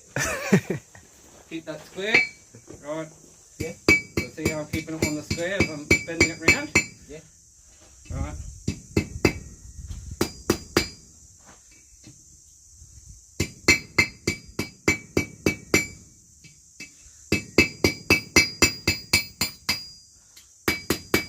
Right, so now I've got the earth hook. Right, now there's one more thing I'm going to do. We'll pull off that. Come over and look at the position I'm putting this in.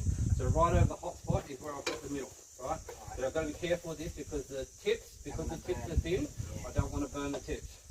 Right, I just want to heat up the middle. So I've got to keep an eye on it. Sorry, I'm stealing away from you for the moment because this is an important bit I'm going to show him because he's going to do this next one, this next bit by himself. Right. Also, when I go to get this out, I need you to move over here because I'm going to the vise. Okay, yeah. Alright, so this next bit we're doing at the vise. We can do it by hand, but if we've got a vise, we may as well use it. Right? To do it by hand, you grab another pair of tongs and you just twist it, yep. But if we've got the vise, we may as well do it with the vise, you know what I mean? Oh, we did last time. Yeah. Use them. Because it's going to make it a lot easier to use the vise than if we do it by hand. Let me check the heat on that. That's It's nearly there. So see how we look in now, and we're nearly losing the barb into the heat behind it? Yeah. That means it's pretty much the temperature we want to be at, right? Alright, so grab this. Over here. Grab it. And I'm going to go grab. Oh, that's so cool. Right. And quickly get the brush off.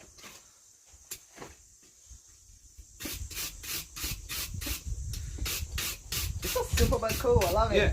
Right. I'm going to let this cool down for a sec. While that's cooling down for a sec, I'm going to grab the rag again.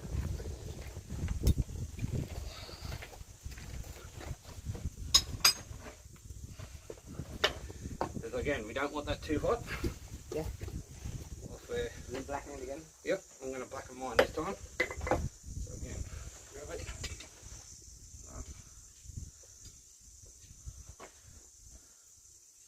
Away from the handle.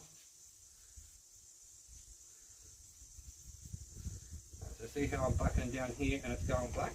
Yeah. Right, but if I go up here, it's just burning off. That means it's too hot up there. Right.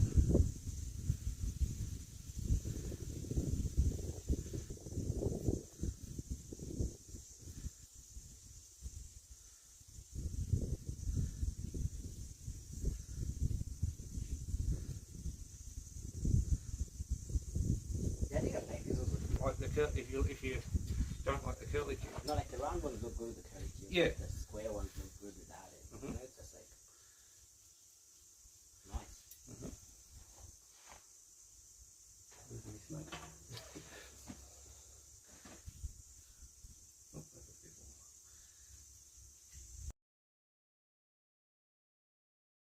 See it? That's nice. Yep. I like it. I'll just hang this up here so it cools off.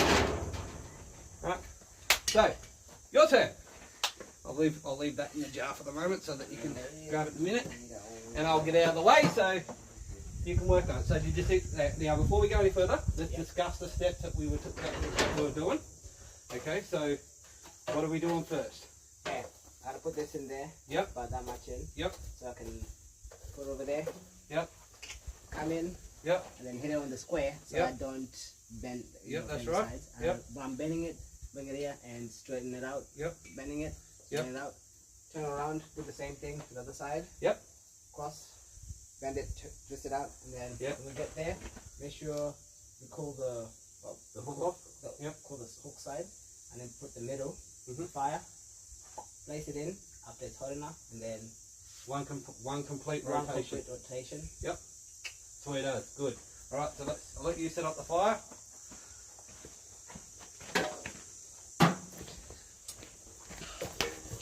All right. Comments?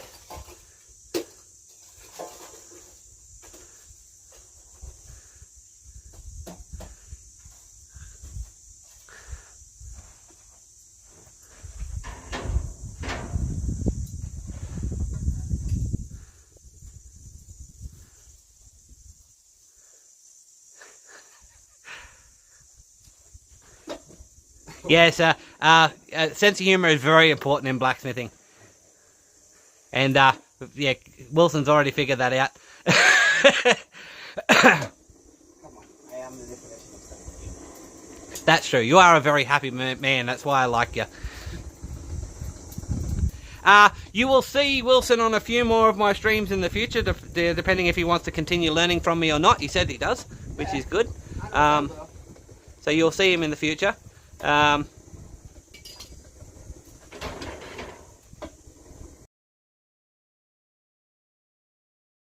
So George Anderson says, "You are awesome, Wilson. Welcome to the community." Love you, man. Thank you. Dylan said, "Yeah, sorry, Adam. This is Wilson's channel now." Everyone come here just to watch you now. That's right. It happened. So there's a big YouTuber that I'm friends with called Christ Centered Ironworks. Roy from Christ Centered Hill. The guy's name's Roy, but his channel's Christ Centered Ironworks, and he's got a apprentice that works with him by the name of Thomas Goodymoon. and Thomas has basically taken over Roy. Everyone goes and watch Roy, like, where's Thomas? Where's Thomas not there? Thomas is the hand model. Yeah, so he's not really a hand model. He does all when they're doing presentations. He does all the hand stuff around. Okay. Yeah. So Thomas is the hand model. Yeah, but yeah, but everyone's like, where's Thomas? So it's the same sort of thing. You're taking over my channel now.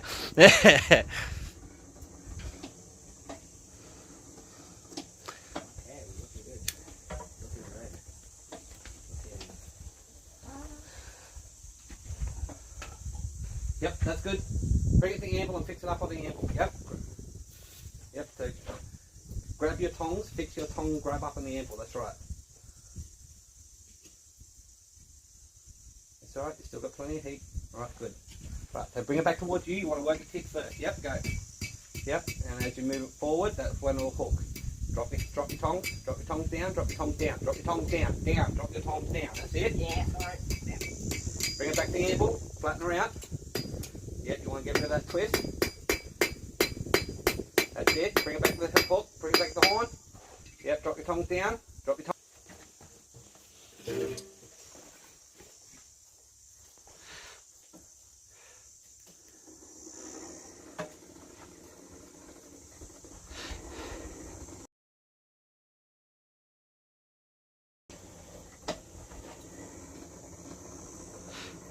Cheers, George. I appreciate it. George says on the serious side, I like to see your coal-fired forge. Everyone seems so unique. Everyone seems so unique and different. Oh yeah. Were you doing a kitchen dance before? Huh? Were you doing a kitchen dance before? Kitchen dance. They're all talking about the dance you do when you work in kitchens. You know, I know which one. I haven't actually worked in kitchens. I worked in bars, but I worked near enough kitchens to know the kitchen dance. Oh. That one. Yeah. It's kind of just like, you know, the kind of the dance you do when you're in the kitchen. Okay. At work. This is a. That's kind of the kitchen dance, yeah. Dance then, huh? Mm.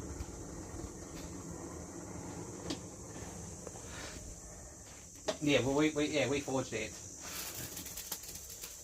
Right, so you don't need to worry about calling off the tip because you're not working the tip. So yep. So stand up, drop your hands and hammer down. Yep, hammer down. Yep, that's it. Right, now when you bring it back to the anvil, yep. hook it under. Yep, and hammer down. Yep, stop. Now you got the hook. Boom. Yep. Right, brush it off.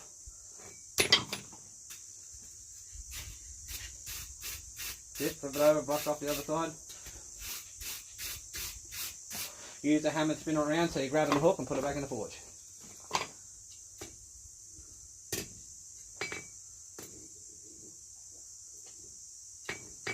Yep. Sweet as.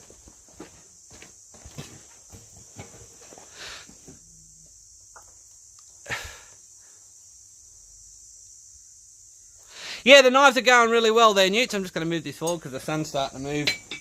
So, yeah, this is one of them. I just need to finish grinding. I bought a belt sander just to do that. A cheap ass one. I need to pull my finger out because for me it's got to be finished this week because I work next week and 1st of November is in the middle of my work week. So.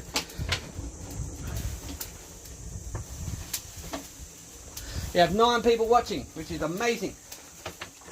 G'day. And I'm over 1,000 subscribers now, so that's a good thing. That's nice. Woo!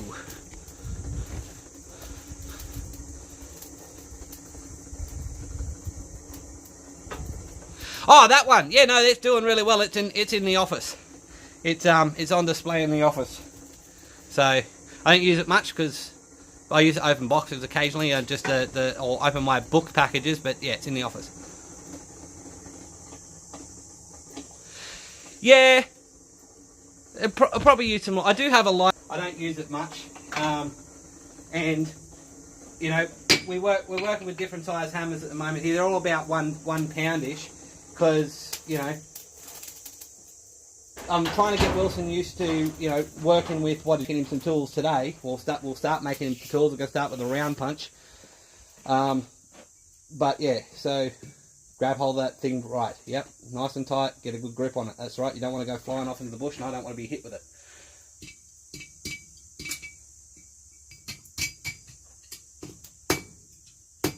Turn it over. Yep. And I lost it quick. Yep. You'll lose heat quick when you get into the thinner bar. Yeah. Right, and that's what happens. Yep, it's well cared for, mate. It's sitting in my office.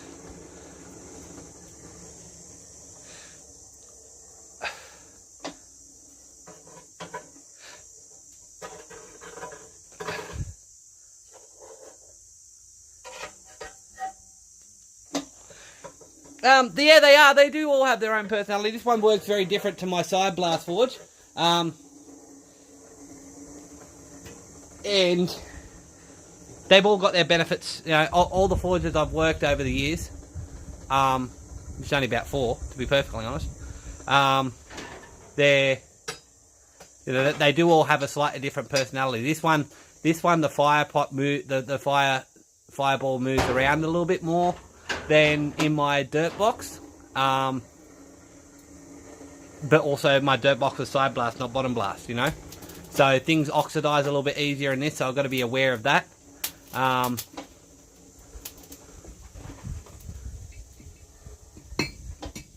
Yep, once you start getting it hooked, you want to hook underneath and yep, that's it. So drop your hand, yep, and yep, hammer down, that's it, and then bring it you don't need to get so low if you hook it underneath and hammer from the top, bud. Okay. So if you hook it underneath and hammer down from the top. Yeah. Yep. Or hook it over the top and hammer down from the side. Bend it Okay. down. Yep. Any more bend? Yeah, I know Trent and Ty. They're Lauren. Not personally, of course. I do watch some of his stuff. Particularly when I first started out, I watched a lot of it. I haven't watched as much lately. Actually, I haven't even got notification from him. I might have actually been unsubscribed. Like I didn't unsubscribe, but it might have.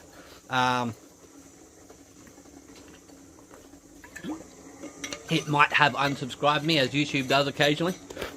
Whoops. But yeah, so I've got to go looking again. I don't mind Trenton for his work. Some of his, but it's the best thing about blacksmithing. I don't have to agree with all of his opinions to like his work. Not that I disagree with any of his opinions, but you know, not that I agree with them all either. Hey, Steve, how are you? Yeah, so if you hook it over, go further up, yep, and hammer down, right, that's it, and you'll notice that hook will get tighter. See how the hooks come around a bit more? Yeah. Yeah, right. Pull off the hook you're working on, the side you're working on. Yep, that's it, not all the way down, yep. Right, now you can stick it in forge, just the middle bit.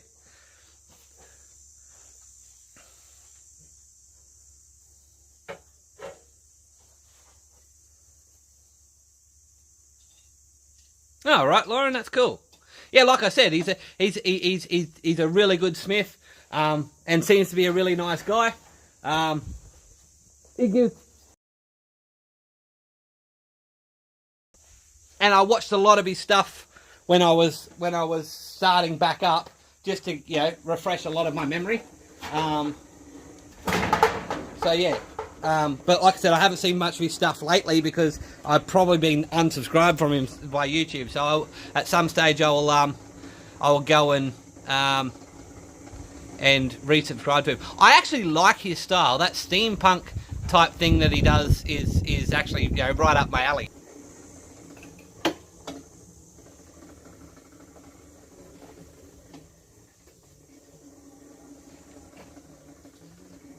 Yep, make sure you keep an eye on it. You don't want to go melting your tips off, particularly because where you're at right now. Right, so I'm going to open this up a bit. Right, so you can dip them with the tongs.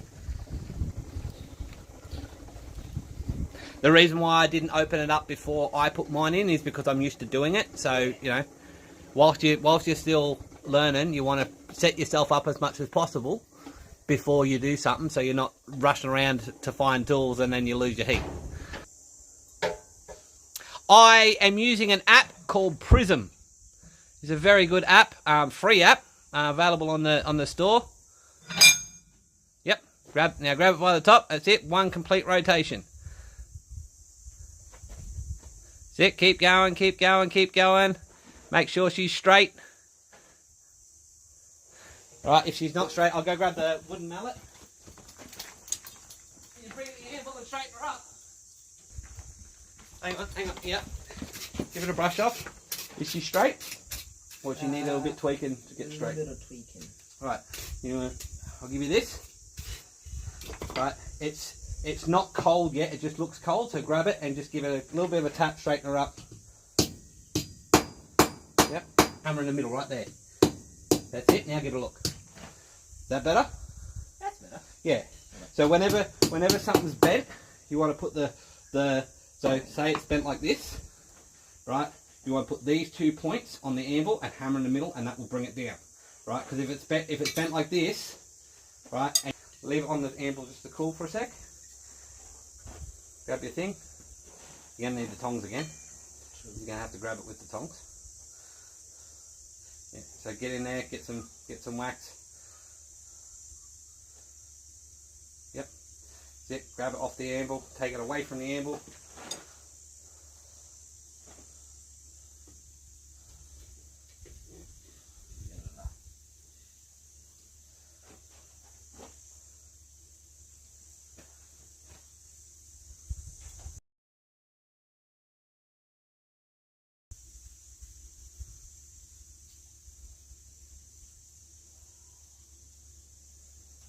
Yep. Now you can always put it back on the anvil and switch your grip so you can grab the other side and that's it. And that way you can do the point. Yep. Now see how it's got wax all over it, but it's not really blackening? Yeah. Here's the trick. Right? No, it's not too hot. See, it's wet because of the wax, but it's not blackening, which means it's actually not hot enough. Right? So what you want to do is heat up, do this, and just hold it over the heat. Right?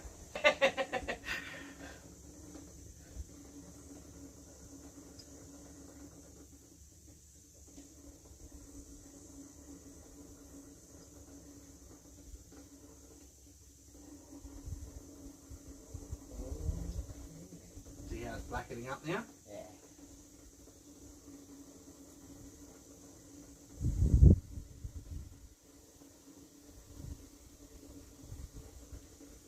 It's just a nice, yep, so hit it with the wax again.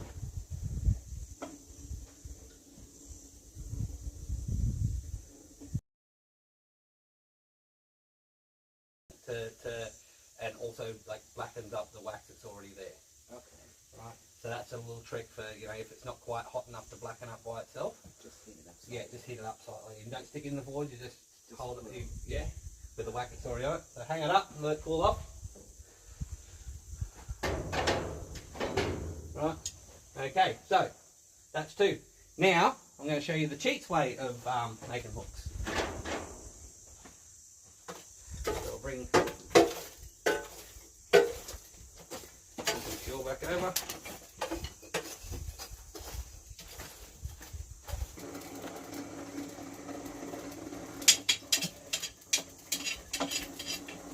So what's the comment saying? Oh, you got 1,001 subscribers now. I have 1,011 last time I checked. 1,011? Yeah. Someone else just be like, woo, I've joined in. Oh, alright, okay. Thank you for the subscription, whoever. Read out the name. Who was it? Well, never mind. My bad. Is that well, Lawrence was already subscribed, right? Or did she just tell you the subs you got? Yeah, Lauren Wembley. Yeah, they were already subscribed. Okay. My bad. Where were you at? That's Stephen Parsons was my last one. So yeah. Okay. Yeah. So I'm using an app called Prism. It's a really good. It allows me to live stream on YouTube. It's a third-party service. It used to just be you can. Yeah, no, but that was like 5-6 years ago that you used to be able to just go live from. Oh wow.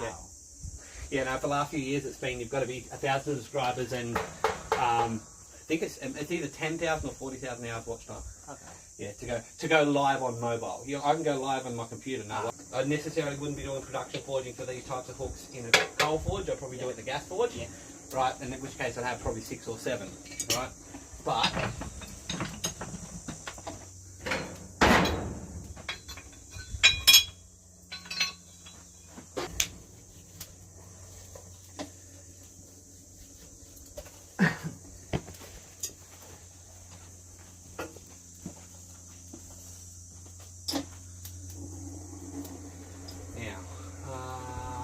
no, I don't. Okay. Why you need good tongs?